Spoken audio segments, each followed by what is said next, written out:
মধ্যপ্রাচ্যের আকাশ আবারও ভারী হয়ে উঠেছে উত্তেজনায়। বিশ্বের নজর এখন ইরান ও ইসরায়েলকে ঘিরে। সাম্প্রদায়িক দিনগুলোতে ইসরায়েলের সামাজিক যোগাযোগ মাধ্যম কিছু ভয়ঙ্কর বার্তা ঘুরে বেড়াচ্ছে, যেখানে বলা হচ্ছে আমরা আসছি, রাতের আকাশের দিকে তাকিয়ে থেকো। ইসরায়েলি সংবাদ মাধ্যমগুলোতে দাবি করেছে এই বার্তাগুলোর পেছনে ইরানপন্থী সাইবার গ্রুপ থাকতে পারে।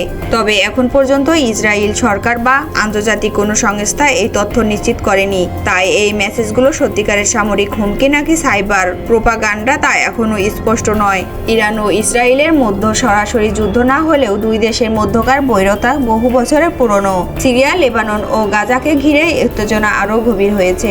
বিশেষজ্ঞদের মতে সরাসরি যুদ্ধের বদলে সাইবার হামলা, গোয়েন্দা কার্যক্রম এবং সামরিক শক্তি প্রদর্শনের মাধ্যমেই দুই দেশে একে অপরকে বার্তা দিচ্ছে।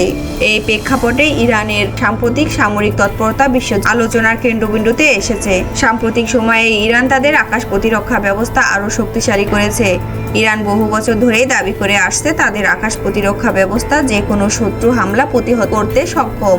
বিভিন্ন রিপোর্ট অনুযায়ী ইরান চীনের তৈরি JY সিরিজের 3D লং রেঞ্জ রাডার প্রযুক্তি ব্যবহার করছে।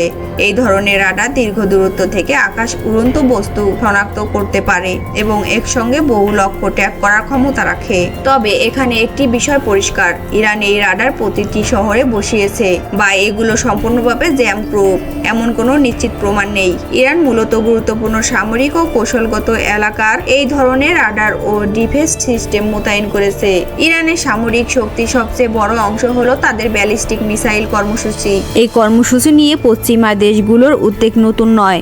ইরান দম্পতি যা খাইবার নামে পরিচিত এই মিসাইলটি প্রকাশ্য প্রদর্শন করেছে। বিশেষজ্ঞদের মতে এই মিসাইলের রেঞ্জ প্রায় 2000 কিলোমিটার পর্যন্ত হতে পারে।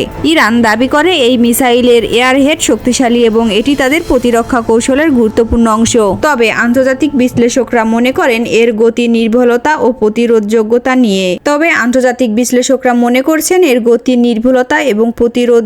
নিয়ে অনেক তথ্য এখনও স্পষ্ট নয়।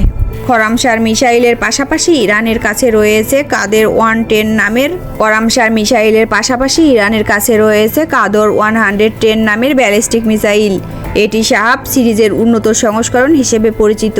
এই মিসাইলগুলোর মাঝারি পাল্লার এবং ইরানের প্রতিরোধ ক্ষমতা বাড়াতে গুরুত্বপূর্ণ ভূমিকা রাখে। তবে হাইপারসোনিক বা অপ্রতিরোধ্য বলে যে দাবি করা হয় তা এখনও আন্তর্জাতিকভাবে নিশ্চিত নয়। বিশেষজ্ঞদের মতে ইরানের মিসাইল প্রযুক্তি উন্নত হয়েছে ঠিকই, কিন্তু অনেক দাবি কৌশলগত প্রোপাগান্ডার অংশ। ইরান দীর্ঘদিন ধরেই তাদের সামরিক অবকাঠামো মাটির নিচে গোপনে তৈরি করে আসছে। স্যাটেলাইট ছবিতে ইরানের ভূগর্ভস্থ মিসাইল ব্যাংকার ও ট্যানেলের অস্তিত্ব ধরা পড়েছে। এই কৌশলের মূল উদ্দেশ্য হলো শত্রু হামলার সময় অস্ত্র ও মিসাইল নিরাপদ রাখা। তবে ইরান ঠিক কতটা উন্নত প্রযুক্তি গোপনে তৈরি করছে তা এখনও পুরোপুরি জানা যায়নি। অনেক সামরিক বিশ্লেষকদের ধারণা ইরানের সামরিক সক্ষমতা বৃদ্ধির পেছনে রাশিয়া ও চীনের প্রযুক্তিগত সহায়তা থাকতে পারে। বিশেষ করে রাডার, ড্রোন বা কিছু প্রতিরক্ষা প্রযুক্তিতে এই সহযোগিতার সম্ভাবনার কথা বলা হয়। তবে এখন পর্যন্ত এই সহযোগিতার বিষয়ে সরাসরি ও স্পষ্ট প্রমাণ খুব সীমিত। রাশিয়ার তৈরি Su-35 যুদ্ধবিমান নিয়ে ইরানকে ঘিরে ব্যাপক আলোচনা হয়েছে। রিপোর্ট অনুযায়ী ইরান ও রাশিয়ার মধ্যে Su-35 সরবরাহ নিয়ে আলোচনা করা হয়েছে। তবে এখনও নিশ্চিতভাবে বলা যায় না এই যুদ্ধবিমানগুলো সম্পূর্ণভাবে ইরানের বহরে যুক্ত হয়েছে এবং নিয়মিত আকাশে উড়ছে। এই বিষয়ে তথ্য এখনও পাওয়া যায়নি। বিশেষজ্ঞদের মতে ইরান সরাসরি যুদ্ধের পথে না গিয়ে তাদের সামরিক শক্তি প্রদর্শনের মাধ্যমে একটি স্পষ্ট বার্তা চাইছে। এই বার্তাটি মূলত ইসরায়েলের, যুক্তরাষ্ট্র এবং মধ্যপ্রাচ্যের প্রতিদ্বন্দ্বী দেশগুলোর উদ্দেশ্যে। তবে এই শক্তির প্রদর্শন বাস্তব যুদ্ধের দিকে যাবে কিনা তা এখনও বলা কঠিন। সবকিছু মিলিয়ে মধ্যপ্রাচ্যের পরিস্থিতি এখন অত্যন্ত সংবেদনশীল।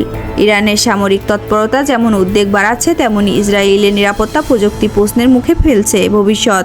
ইসরায়েলের সামাজিক যোগাযোগ মাধ্যমে ছড়িয়ে পড়া বার্তাগুলো আসল হুমকি নাকি মনস্তান্ত্রিক যুদ্ধ তা সময়ই বলে দেবে। কিন্তু এক কথা নিশ্চিত, মধ্যপ্রাচ্যের আকাশে এখনও শান্তি পুরোপুরি ফেরেনি।